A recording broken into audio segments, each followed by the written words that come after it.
अॼु तव्हां असां हिते गॾु इन करे थियाऊं त सुभाणे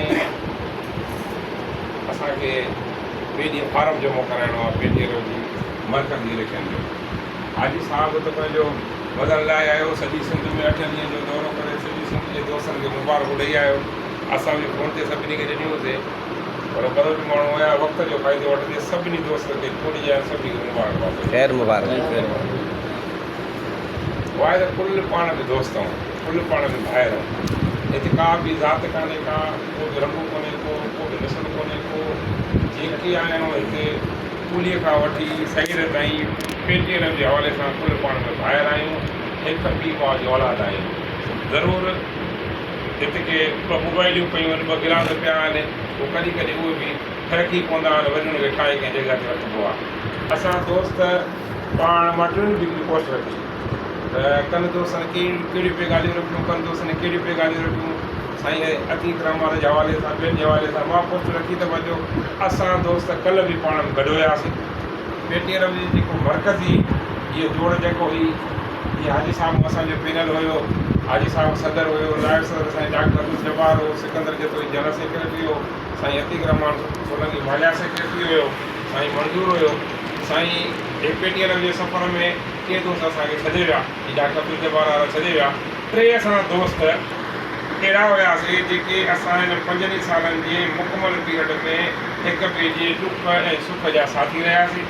जेकॾहिं पेटीअ जा उहे अॻुवान जेके 5 साल उहिदनि ते हावी रहिया, उन्हनि मेंबर सां ख़तमु कयूं पिए त हाजी शफ़ी सटे जी बि कई पई, अतीक रहमान सोलंकी जी बि कई पई, सिकंदर जतोई जी बि कई पई।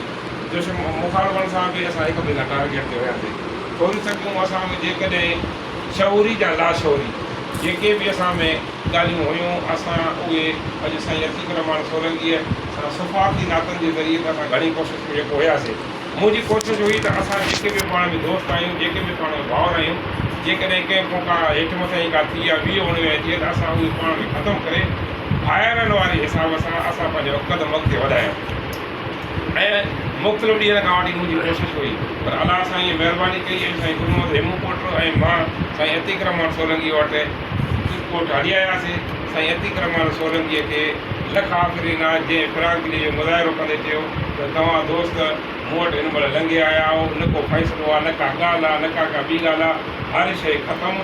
हाजी शफ़ी सचो सिकंदर जतोई साईं मंज़ूर ईअं ई ॿाहिरि जीअं 2021 वारे इलेक्शन में ॿाहिरि हुया, का बि रंजस कान्हे का बि ॻाल्हि कान्हे कई। साईं फिराक दिली जो मुज़ाहिरो कयो ऐं साईं जा असां तमामु घणा थोराइता आहियूं, शुक्रगुज़ार आहियूं, मशहूरु आहियूं, ममनून आहियूं। इहो साईं असांखे मान ॾिनो। बाक़ी अहिड़नि महलनि जे असांजो अञा ख़िदमत कंदो त पोइ वरी 3 महीने खां पोइ मां कावड़ाईंदोमांसि, वरी पोइ गॾी ॾींदासीं छा ख़िदमत कंदासीं। तव्हां दोस्तनि खे जेका तकलीफ़ आई, लाज़मी दोस्त खे तकलीफ़ ईंदी आहे जॾहिं को दोस्त ॾिसंदा आहिनि त पोइ असांजो टिड़ियल आहे त ख़ैर पा दोस्त खे तकलीफ़ूं ईंदियूं आहिनि। जेके बि दोस्तनि खे तकलीफ़ूं आयूं या साईं गुरू मोहम्मद असां जेका कोशिशि कई थिए, राति जो मां साईं गुरू मोहम्मद खे फ़ोन कई, भले हिन खे ठाहिणो आहे की साईं टाइम ॾिठो त घणो थियो आहे, मतलब टाइम कोई ख़बर कान थी पवे। साईं टाइम ॾिठो त 2:45 पिया थियनि, वरी बाक़ी कॾहिं महिल ख़बर नथी पए। तंहिं महिल या मां नदी वधीक सां ॻाल्हाए फ़ोन रखियो। असांजो मक़सदु हुयो त असां सभु दोस्त पाण में ॿाहिरि आहियूं ऐं असां हिकिड़े ई गाॾीअ में सवार थियूं। हरीफ़नि खे असां इहो मौक़ो न ॾियूं त पोइ हिननि में को टोड़ आहे। अलाह साईं जी महिरबानीअ सां रब साईं असांखे जेको आहे सो हिमत ॾिनी, असां दोस्तनि वटि आयासीं ऐं रब साईं असांजी मदद कई। असांजूं विछोटियूं हुयूं कोन, पर जेके माण्हू पैदा कनि पिया उहे सभु ख़तमु थी वियूं। तव्हां सभिनी दोस्तनि खे मुबारक हुजे।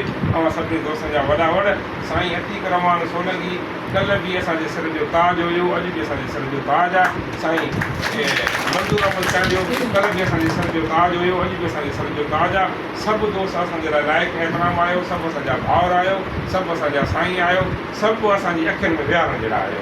ऐं दोस्तनि जी वॾी महिरबानी। हाजी साहिब खे गुज़ारिश कयूं त मोहबत भरियो 2-3 लफ़्ज़नि सां संगत जी ख़िताब करे वॾी महिरबानी थींदी।